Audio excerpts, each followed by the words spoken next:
स्वागत है आप सभी का आज के एक नए से वीडियो में। आज हम लोग सीखने वाले हैं हीरोन सूत्र। हीरोन सूत्र से किसी भी त्रिभुज का क्षेत्रफल कैसे निकालते हैं वो आज हम लोग सीखेंगे। तो मेरे साथ वीडियो में 2 मिनट बने रहें, मैं आपको आज हीरोन सूत्र सिखाने वाला हूँ।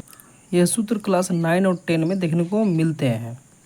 तो चलिए समझते हैं कि हीरोन सूत्र है क्या और इससे त्रिभुज का क्षेत्रफल कैसे निकलता है।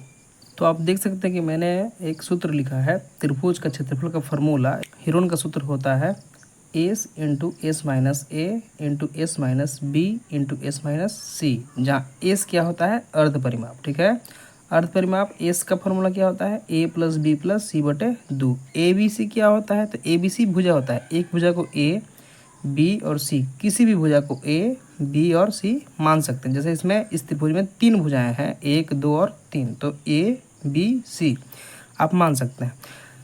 तो हम लोग यह जानेंगे कि हीरोन सूत्र है क्या। आखिर हीरोन नाम पड़ा क्यों? हीरोन एक व्यक्ति का नाम था। ठीक है, यह एक गणितज्ञ थे।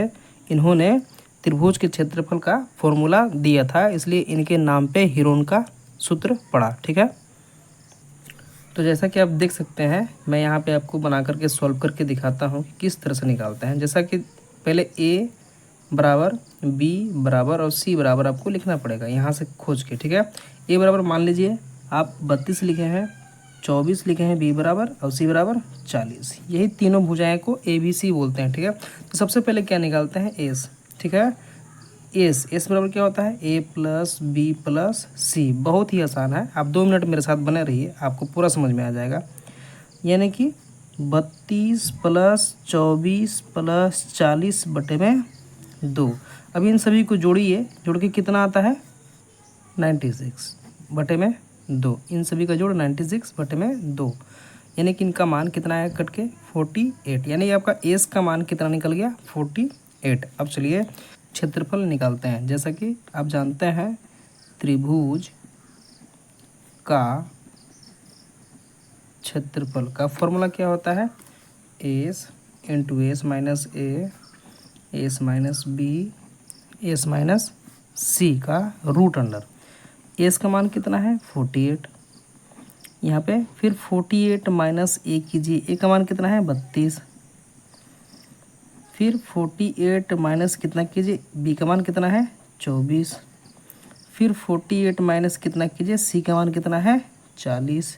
इन सभी का रूट कर दीजिए। ठीक है, यानी आगे क्या होगा 48 गुना 48 में से 32 गया 16 और 48 में से 24 गया तो 24 और 48 में से 40 गया तो 8। ठीक है, इन सभी का रूट। अब देखिए क्या करते हैं, अब हम लोग इसका अभाज्य गुणनखंड करते हैं। ठीक है, ताकि इसका मान रूट से बाहर निकल सके। देखिए इनका अभाज्य गुणनखंड यदि हम लोग करेंगे तो रूट के अंदर क्या क्या आ सकता है 16 थी 48। ठीक है, 16 गुना 3। अभाज्य गुणनखंड मतलब 16 तो अभाज्य है नहीं, लेकिन मैंने फिर भी किया है क्योंकि एक 16 हमको पहले से दिख रहा है। ठीक है, गुना 16 कर दीजिए, इसमें जोड़ा चुनना होता है। ठीक है, जोड़ा 16 लग गया। ठीक है, 3 हो गए, 16 थी 48 इंटू 16। 24 को भी ऐसा थोड़ी कि 3 और कुछ में टूट जाए, तो 3 गुना 8।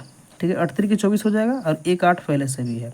अब देखिए 2 16 मिल गए, 2 3 मिल गए और 2 8 मिल गए, यानी कि 2 16 के बदले में 1 16 बाहर निकलेगा, 2 3 के बदले में 1 3 बाहर निकलेगा, 2 8 के बदले में 1 8 बाहर निकलेगा। इन सभी का गुना करेंगे हम लोग तो इनका आंसर 384 आएगा। यानी देखिए आपका त्रिभुज का क्षेत्रफल 384 निकल गया, वो भी मीटर में, मीटर स्क्वायर। इस तरह से आप हीरोन के सूत्र का उपयोग करके त्रिभुज का क्षेत्रफल निकाल सकते हैं। उम्मीद करते हैं आपको समझ में आ गया होगा। यदि आपको ना समझ में आए तो वीडियो को दोबारा देख लें। ठीक है, चैनल पर नए हैं तो सब्सक्राइब कीजिएगा और वीडियो को एक लाइक ज़रूर कीजिएगा। धन्यवाद।